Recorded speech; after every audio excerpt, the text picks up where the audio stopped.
Good evening friend, welcome to Veeru academy where learning needs success. उम्मीद करता हूं दोस्तों आप लोग सभी मस्त होंगे और अपनी तैयारी बहुत ही अच्छे तरीके से कर रहे होंगे। दोस्तों गर्मी बहुत ज्यादा है और मेरी तबीयत भी आज खराब है, फिर भी मैं क्लास ले रहा हूं ताकि कंटिन्यूटी आपका ब्रेक ना हो और आप अपने स्टडी में 100% दे पाए। कल हमने सारे फाइलमों के बारे में जान लिया था। 10 जो फाइलम है, उम्मीद करता हूँ वो सारे फाइलम का नाम याद हो गए होंगे और उन फाइलम में कौन कौन से जीव आते हैं उनका नाम भी याद हो गया होगा। ठीक है, लेकिन इत्तेफाक की बात यह है दोस्तों कि कुछ नए वैज्ञानिक आए, जैसे RH विटेकर। RH विटेकर साहब आए और उन्होंने क्लासिफिकेशन की जो पुरानी यानी फाइलम वाली पद्धति थी उनको इनकार कर दिया मानने से। उन्होंने एक नई पद्धति दी जिसे कहा गया 5 किंगडम क्लासिफिकेशन। 5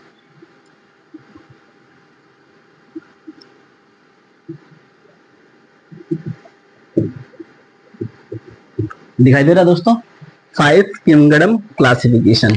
उन्होंने पूरे लिविंग ऑर्गेनिज्म को 5 भागों में यानी 5 किंगडम में बांट दिया।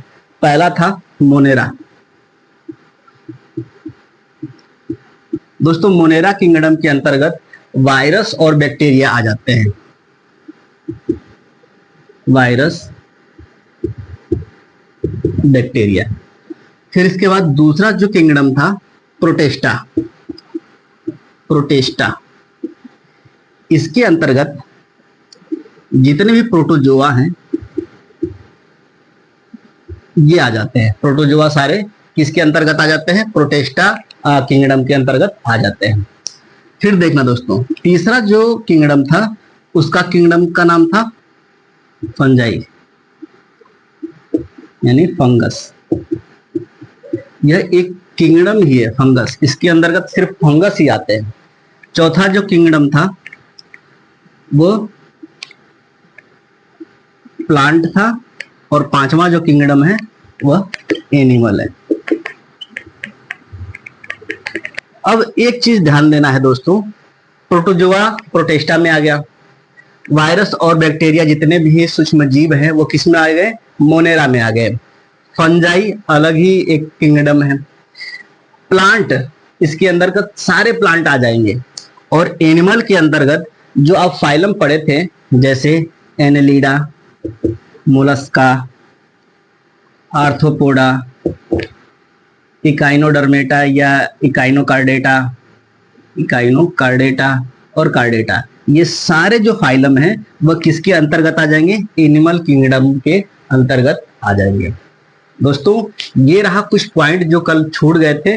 उम्मीद करता हूं ये सारी चीजें आपको समझ में आ गई होगी। अब हम चलते हैं क्लासिफिकेशन से जुड़े जितने भी प्रश्न एग्जाम में पूछे जाते हैं उन सारे प्रश्नों को देख लेते हैं। चलिए दोस्तों, पहला प्रश्न है, इसको मिटा दो, पहले इसको मिटा देता हूं फिर इसके बाद प्रश्न ही चलेगा आपकी बोर्ड पे। आपने समझ लिया दोस्तों, मोनेरा, प्रोटेस्टा, फंजाई, प्लांट और एनिमल, इसे कहा गया 5 किंगडम क्लासिफिकेशन। किसने दिया था? RH विटेकर सर ने दिया था। ठीक है, चलते हैं दोस्तों। पहला प्रश्न है, कॉकरोच यानी तेलचट्टा जो होता है किस संघ का सदस्य है? बताइए, कॉकरोच जो है वह किस फाइलम का सदस्य है?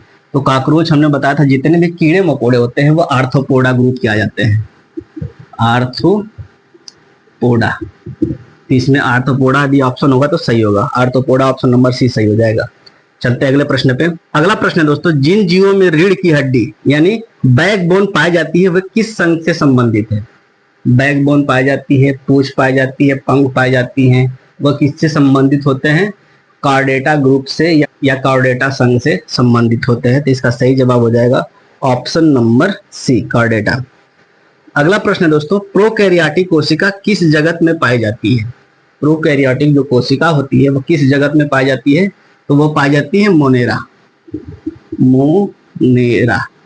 जिसमें आते हैं वायरस और बैक्टीरिया। तो इसका सही जवाब हो जाएगा ऑप्शन नंबर D। चलते हैं अगले प्रश्न पे। युगलीना को किस वर्ग में रखा गया है? बताइए दोस्तों, युगलीना जो होता है वो किस वर्ग में रखा गया है? हमने बताया था जितने भी प्रोटोजोआ होते हैं वो प्रोटिस्टा किंगडम में आते हैं। प्रोटिस्टा। और प्रोटोजोआ में कौन कौन से आ जाएंगे? Amoeba, paramecium, Euglena. यूग्लिना का ऐसे लिखते हैं,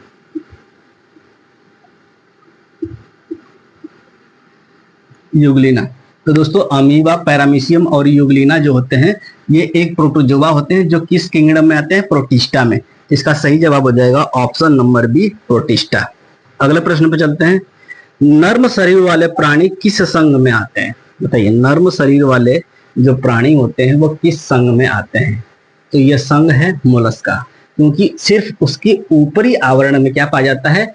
एक एक्सोस्केलेटन सिस्टम पाया जाता है। बाकी जो जितने भी सॉफ्ट चीजें होती हैं वो उनके इस एक्सोस्केलेटन के अंदर पाया जाता है। तो ये यहाँ पे मोलस्का इसका सही जवाब हो जाएगा। चलते हैं अगले प्रश्न पे। अगला प्रश्न है दोस्तों, निम्नलिखित में से कौन से प्राणी कशेरुकी यानी वर्टिब्रेट है?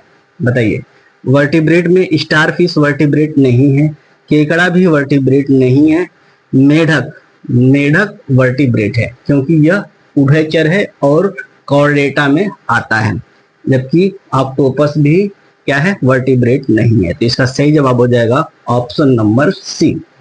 चलते हैं अगले प्रश्न पे।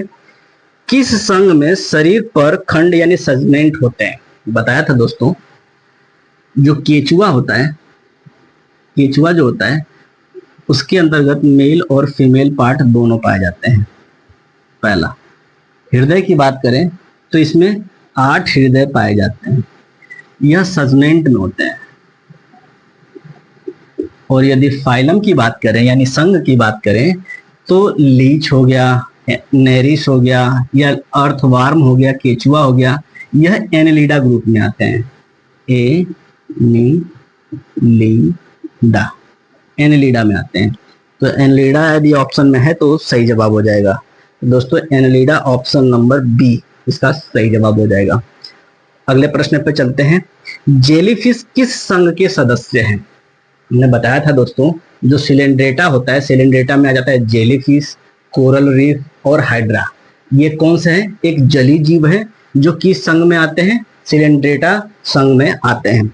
तो सिलेंड्रेटा इसका सही जवाब हो जाएगा ऑप्शन नंबर बी। चलते हैं अगले प्रश्न पे। अगला प्रश्न है दोस्तों, आर्थ्रोपोडा संघ के जीवों की सबसे प्रमुख विशेषता क्या है? आर्थ्रोपोडा संघ के जीव जो होते हैं उनकी सबसे प्रमुख विशेषता, पहला होता है कि 3 भागों में बटे होते हैं, हेड, थोरेक्स और एब्डोमेन। ठीक है, सिमेट्रिक होते हैं यानी बीच में से काटेंगे तो 2 बराबर भागों में बढ़ जाएंगे। ठीक है, 3 से 4 पेयर जो है पैर पाए जाएंगे। ठीक है, किसी में एंटीना पाया जाता है, किसी में नहीं पाया जाता है, वो बात की बात है। तो इन्हीं चारों बेसिस के आधार पर हम आर्थ्रोपोडा ग्रुप को क्या होंगे? क्लासिफाई कर देंगे। तो अब ऑप्शन में चलते हैं। पहला ऑप्शन है सिलोम की अनुपस्थिति, बिल्कुल गलत। कठोर बाह्य कंकाल और खंडित शरीर, इसका सही जवाब हो जाएगा ऑप्शन नंबर बी। इसमें बाह्य स्केलेटन भी होता है, एक्सोस्केलेटन भी होता है और शरीर क्या होता है? सेगमेंट में टूटे होते हैं, 1 2 3, हेड, थोरेक्स और एब्डोमेन, सिर, वक्ष और उदर। चलते हैं अगले प्रश्न पे। स्टारफिश किस संघ से संबंधित है? तो स्टारफिश इकाइनोडर्मेटा या इकाइनोकार्डेटा ग्रुप से संबंधित है, ऑप्शन नंबर ए। चलते हैं अगले प्रश्न पे। अगला प्रश्न है, द्विपद नामकरण यानी बाइनोमियल नॉमेनक्लेचर की पद्धति किसने दी थी? बताइए, बाइनोमियल नॉमेनक्लेचर की पद्धति किसने दी थी? इसका सही जवाब हो जाएगा दोस्तों कोरोलस लिनियस। कोरोलस लिनियस जो है उन्होंने बाइनोमियल नॉमेनक्लेचर की पद्धति दी थी और 10 फाइलम में क्या करा था? जीवों को बांट दिया था और 10 फाइलम का नाम आपने याद कर लिया है। चलिए इन सारे फाइलमों का नाम हम एक ही बार में याद कर लेते हैं।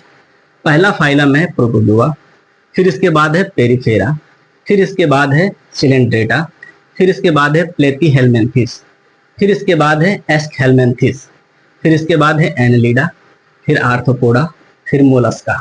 यहाँ तक याद हो गया। फिर इकाइनोडर्मेटा या इकाइनोकार्डेटा, फिर इसके बाद हो जाएगा कार्डेटा। कार्डेटा के अंतर्गत 5 भाग हैं। इसमें आ जाएगा, पहला पंछी हो जाएगा, दूसरा उभयचर हो गया, तीसरा हो गया मत्स्य और चौथा हो जाएगा पहला हो जाए, इसमें पहला हो जाता है पंछी, फिर इसके बाद हो जाता है मत्स्य, फिर हो जाएगा उभयचर, चौथा हो जाएगा सरीसृप और पांचवा हो जाएगा एनिमल्स। उम्मीद करता हूं दोस्तों ये वीडियो आपको पसंद आया होगा। वीडियो पसंद आया तो चैनल को सब्सक्राइब करने के बाद बेल आइकन दबाना बिल्कुल ना भूलें, ताकि मेरे द्वारा भेजे गए वीडियो का नोटिफिकेशन सबसे पहले आपके पास पहुंचे और आप रहें एक कदम आगे। दोस्तों आज के लिए बस इतना ही, मिलेंगे कल नए उमंग, नए तरंग और नए जोश के साथ। तब तक के लिए जय हिंद।